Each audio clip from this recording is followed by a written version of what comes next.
La oposición en la vida a veces es difícil saber cómo enfrentarla, porque hay situaciones que son bastante atemorizantes. Hay un versículo del pasaje, leímos hoy apenas parte de todo el pasaje completo del que vamos a reflexionar, pero hay un versículo más adelante en el pasaje que leímos en el capítulo 5 del Hechos, que es el versículo 33. En algún momento, aquellos que habían traído a los apóstoles ante el concilio, dice, oyendo esto, se enfurecían y querían matarlos. Este es el tipo de oposición que los apóstoles encontraron en el desempeño de la tarea que el Señor les había encomendado. Gente con tal emoción y tal apego a su vida, a sus creencias, a su situación y los celos que los estaban moviendo, que querían eliminarlos, que querían, como dice la gente hoy en día, desaparecerlos, ¿no? Querían encargarse de ellos. Ese es el tipo de oposición que los apóstoles enfrentaron en aquel momento inicial del trabajo de la iglesia. El pasaje que leímos en Hechos capítulo 5 comienza con una nota muy positiva, hasta emocionante, una nota bastante motivadora y alentadora, porque nos dice que la iglesia crecía, porque por parte de los apóstoles y en mano de los apóstoles ocurrían muchas señales y prodigios, y era tal la situación que dice que la gente venía de todos los lugares alrededor, de las ciudades vecinas alrededor de Jerusalén, y traían a sus enfermos y atormentados de espíritus para que fueran sanados, e incluso los colocaban por las calles en camas y lechos, para que si tan solo, dice, la sombra de Pedro pasara sobre ellos y quizá fueran sanos de esta forma. Y el asunto es que se estaba predicando el mensaje del evangelio y toda la gente, dice, los alababa, aunque algunos que no eran de la iglesia, o los que no eran de la iglesia, dicen, no se atrevían a juntarse con ellos, y si no se nos dice exactamente por qué razón no se atrevían, el pueblo los alababa grandemente y se predicaba el evangelio del Señor. Esa es la nota positiva del crecimiento de la iglesia, del impacto que estaba teniendo, un mensaje totalmente nuevo, algo que estaba transformando las vidas. No sé si ustedes se han dado cuenta cuando ocurre algo en nuestra sociedad, en nuestro mundo, que viene como que a alborotar la situación. Tal vez alguien puede decir, algo nuevo está ocurriendo ahí, ¿no? Algo diferente. Y la gente comienza a hablar en relación con eso. Y normalmente, como se mencionaba hace un rato, una de las actitudes muy anticipables es la crítica, ¿no? Señalar todos los aspectos negativos y las consecuencias negativas que puede haber de ese evento extraordinario ahí.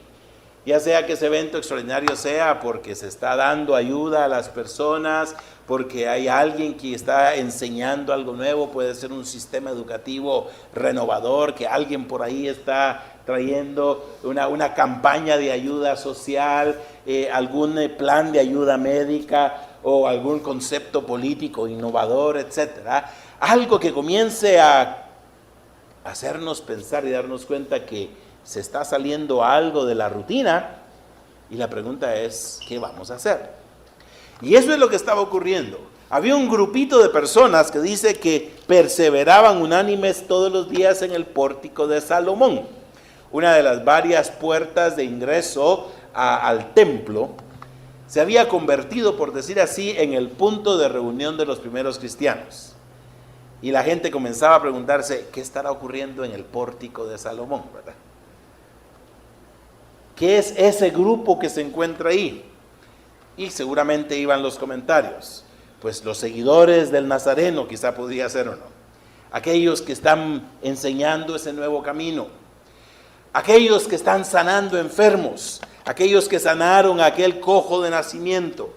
Y dice que perseveraban unánimes ahí todos los días, porque se reunían para compartir del mensaje del evangelio, para alabar al Señor juntos en el templo, y para desempeñar lo que el Señor les había dado. Se hacían, dice, muchas señales y prodigios en el pueblo por la mano de los apóstoles. El Señor estaba haciendo una obra extraordinaria en aquel momento. Porque la obra de Dios en nuestras vidas es una obra extraordinaria. La obra de Dios en lo que Él quiere hacer en cada uno de nosotros busca transformar. Y seguramente cuando el Señor está cambiando nuestras vidas, algún comentario va a haber al respecto. Es interesante que a veces ocurre también esto con pequeños grupos o pequeñas iglesias, ¿no? Los grupos tradicionales o los grupos establecidos no se sienten muy cómodos a veces con algún predicador que anda por ahí enseñando algo que pareciera ser nuevo. No es que estemos favoreciendo las enseñanzas un poquito despeinadas y a veces trasnochadas de algunos, ¿no? Y algunas ideas un tanto desubicadas. Pero ocasionalmente surge algún maestro, un predicador que realmente toma la Biblia y hace retos concretos y comienza a haber gente que le sigue y gente que comienza a cambiar y transformarse. Cuando la obra de Dios actúa, cuando la obra de Dios cambia las vidas, cuando la obra de Dios transforma el mundo en que vivimos, lo más anticipable es que surja la oposición y que surja la gente que señala problemas al respecto. Dicen los versículos 17 al 20, que levantándose el sumo sacerdote y todos los que estaban con él, esto es la secta de los saduceos, se llenaron de celos y echaron mano a los apóstoles y los pusieron en la cárcel. Mas un ángel del Señor, abriendo de noche las puertas de la cárcel y sacándolos, dijo: id y puestos en pie en el templo, anunciad al pueblo todas las palabras de esta vida. Se manifiesta el inicio de la oposición por el celo humano. Definitivamente, cuando uno es un maestro, y un maestro de mucho tiempo, y de repente comienza a venir alguien que en nuestra perspectiva no está ni preparado, ni tiene la experiencia, ni tiene el tiempo que nosotros tenemos en la enseñanza, comenzamos a ponerle el signo de interrogación encima. Tenemos acá en juego la actitud del sumo sacerdote. El sumo sacerdote era una figura importante, tenía un puesto que remontaba a siglos atrás, era descendiente directo de Aarón y tenía un puesto que podríamos decir había sido heredado por su linaje y tenía, por decir así, el derecho y la autoridad de pronunciarse como el líder religioso principal de la nación. Y los que estaban con él, dice, particularmente la secta de los saduceos, era el grupo principal de los sacerdotes, quienes eran, por decir así, los religiosos de profesión. Y por acá están los apóstoles, algunos de ellos pescadores, por ahí un revolucionario, ¿verdad? Un exguerrillero, diríamos nosotros, ¿no? Simón el Celote, ¿no? Porque eso eran los celotes, ¿no? Los revolucionarios de la época. Un expublicano, excobrador de impuestos, Mateo, de los más detestados y odiados en el pueblo, porque para los sacerdotes y el liderazgo eran vendidos al imperio romano, porque cobraban impuestos a favor de ellos.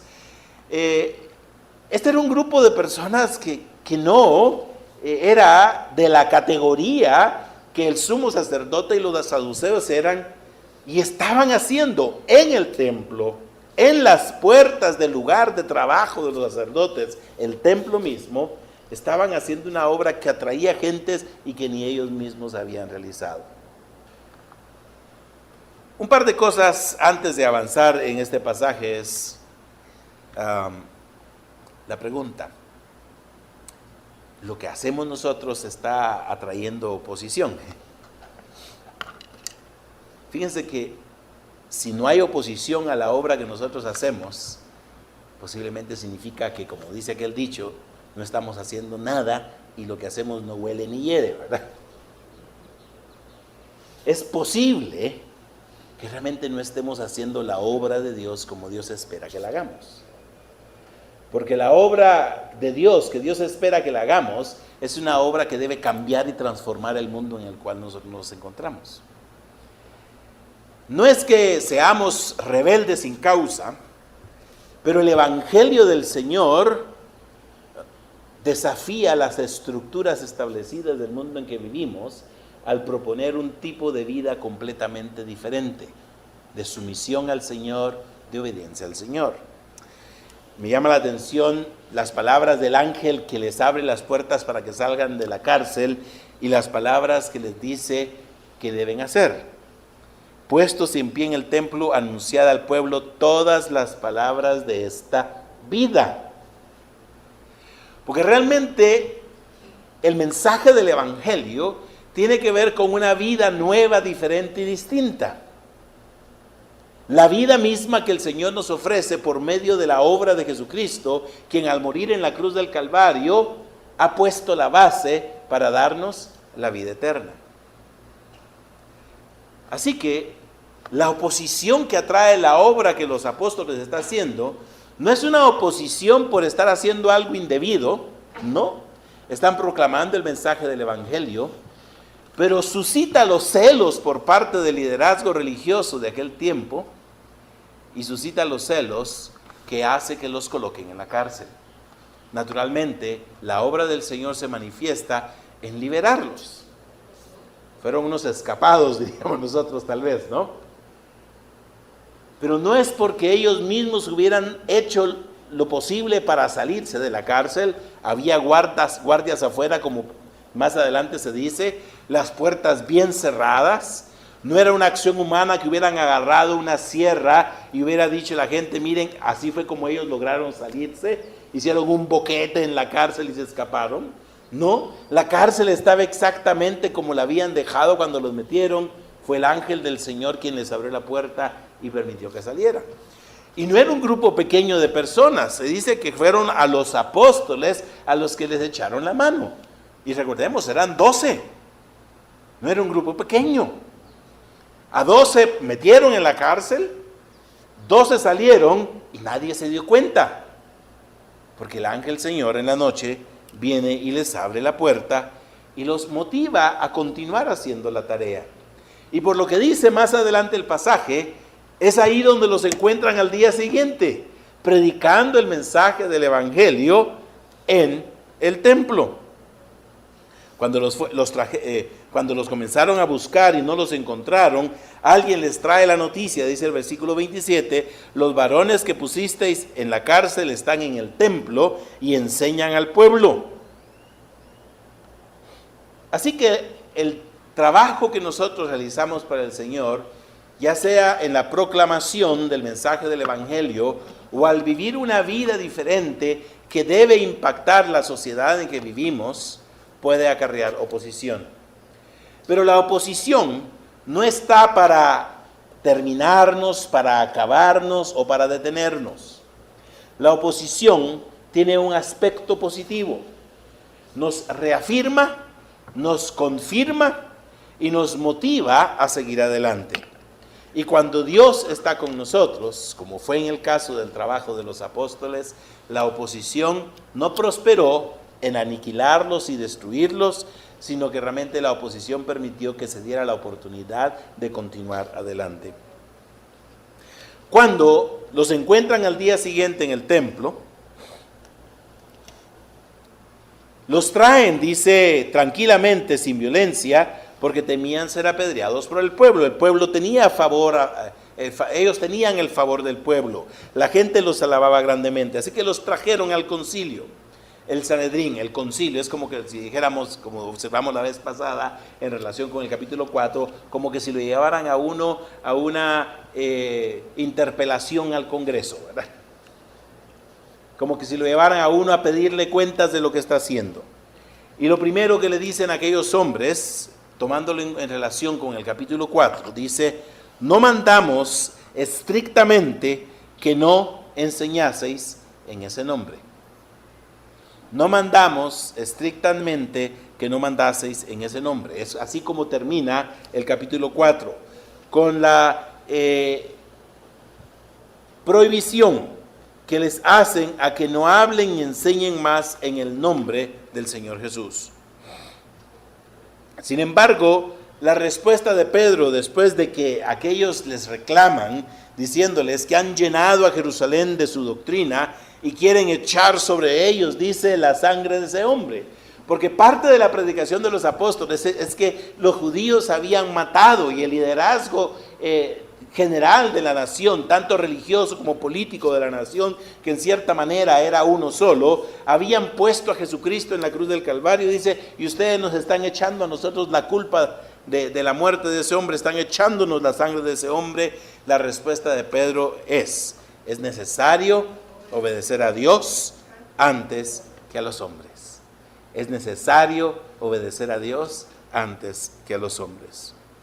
Cuando surge la oposición en el desempeño de una vida de obediencia al Señor, en la predicación del Evangelio y en el vivir una vida conforme a los principios que el Señor nos demanda de vida, podemos estar firmes y mantener la estabilidad de aquello en lo que creemos.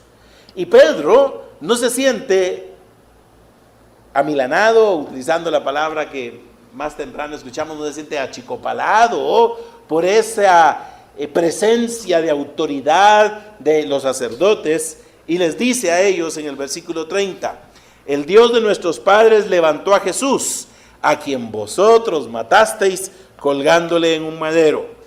A este Dios ha exaltado con su diestra por príncipe y salvador, para dar a Israel arrepentimiento y perdón de pecados, y nosotros somos testigos suyos de estas cosas, y también el Espíritu Santo, el cual ha dado Dios a los que le obedecen. Se estaban haciendo milagros y prodigios, y por eso es que el Espíritu Santo también estaba dando testimonio juntamente con ellos. Y les dice algo que quizá podría haber ocasionado algún recelo por parte de ellos, el cual ha dado Dios a los que le obedecen, con referencia a ellos mismos. Esta situación suscita la reacción de los sacerdotes, quienes enfurecidos, dice el versículo 33, querían matarlos. Sin embargo, uno de ellos, Gamaliel, interesante que se mencione aquí por nombre a Gamaliel. Más adelante en el Nuevo Testamento aprendemos que Gamaliel, siendo miembro del Sanedrín, también había sido maestro de uno que llegó a convertirse el perseguidor por excelencia de la iglesia. Gamaliel había sido el maestro de Saulo de Tarso, quien después se dio a conocer como Pablo de Tarso. Más adelante, avanzando en el libro de los Hechos, tras la lapidación de Esteban, comienza una recia persecución contra los cristianos, liderada por Saulo de Tarso, quien, según el capítulo 8, dice, entraba incluso a las casas y arrastraba a los cristianos y los echaba en la cárcel. Pero es interesante la serenidad, la sabiduría y la sensatez de aquel hombre, quienes los llama a la reflexión y les dice, miren, si esto que está ocurriendo es de Dios, no podremos luchar contra ellos. Si es de los hombres, va a terminar. Casos de estos tenemos a montón. Muchos falsos mesías se habían levantado a lo largo de los siglos anteriores y en tiempos recientes a la época del inicio de la iglesia. Gamaliel menciona dos casos, uno de un tal Teudas y otro de un tal Judas el Galileo. Y ambos, dice, al perecer su movimiento desapareció con ellos. Así que, si estos que están siguiendo a Jesús están haciendo una obra de los hombres, va a desaparecer. Pero si es de Dios, les dice dice en el versículo 39, no la podréis destruir, no seáis tal vez hallados luchando contra Dios. Cuando nosotros hacemos en nuestra vida la voluntad de Dios, lo más seguro es que va a surgir la oposición. Pero si estamos haciendo la voluntad de Dios, seguros de que esa es la voluntad de Dios, porque es lo que su palabra nos enseña, y estamos haciendo las cosas no de acuerdo a nuestros propios impulsos y deseos, sino obedeciendo lo que el Señor nos ha enseñado, el Señor va a permitir que la oposición, en vez de destruirnos, simplemente sea una oportunidad para que nosotros continuemos haciendo esa obra que Dios nos ha dado.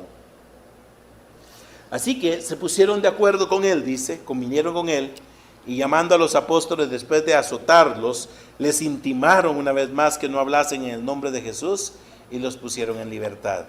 ¿Y cuál fue la reacción de los apóstoles? Ellos, versículos 41 y 42, salieron de la presencia del concilio, gozosos de haber sido tenidos por dignos de padecer afrenta por causa del nombre.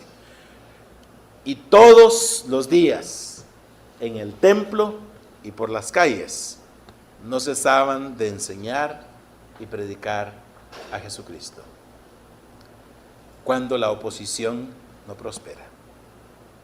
Porque contra la obra de Dios, la oposición nunca va a prosperar. Puede tener algunas batallas ganadas, por decirlo así, pero en última instancia, la oposición en contra de la obra de Dios no va a vencer.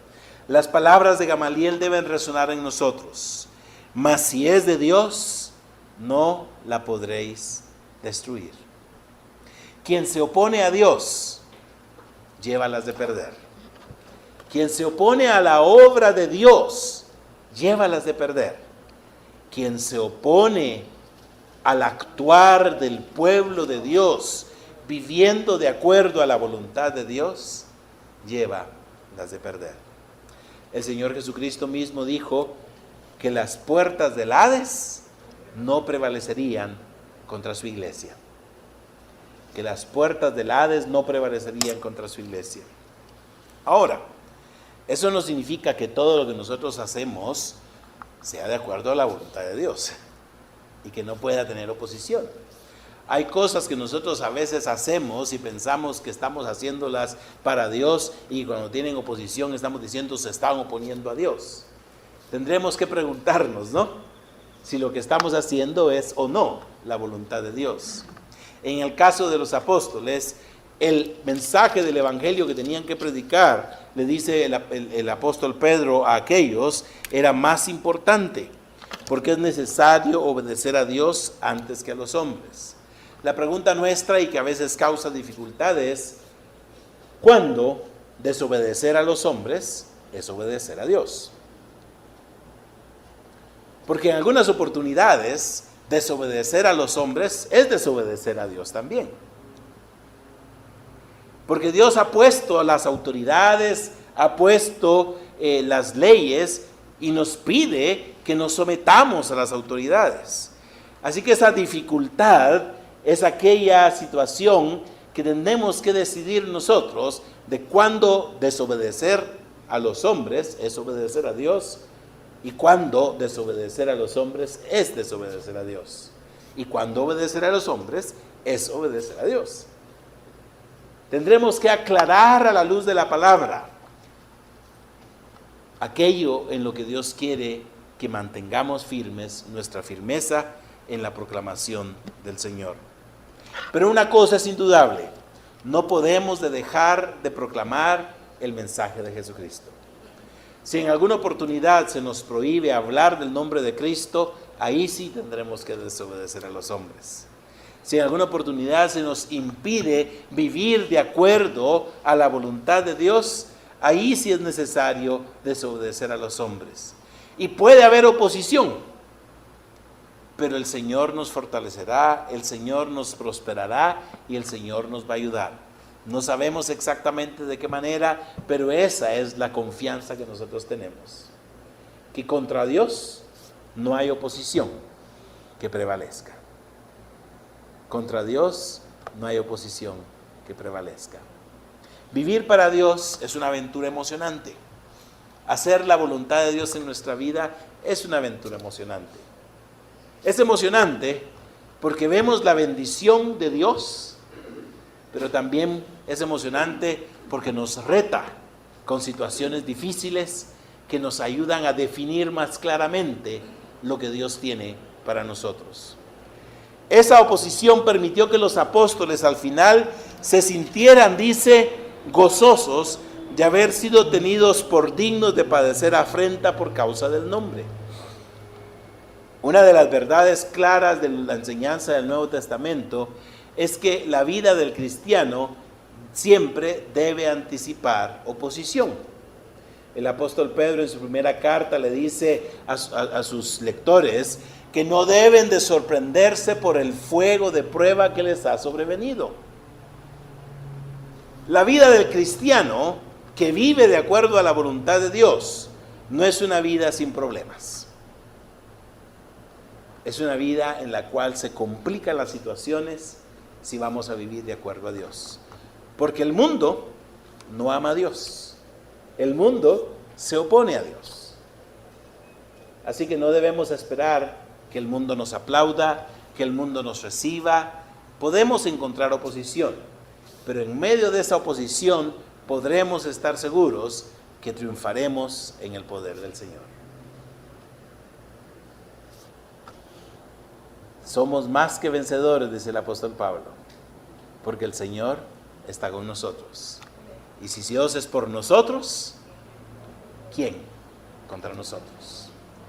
Cuando la oposición no prospera, es cuando hacemos la voluntad de Dios, cuando nos mantenemos firmes en vivir la vida de acuerdo a lo que el Señor nos enseña, y cuando reconocemos que los problemas simplemente son un impulso para seguir adelante, haciendo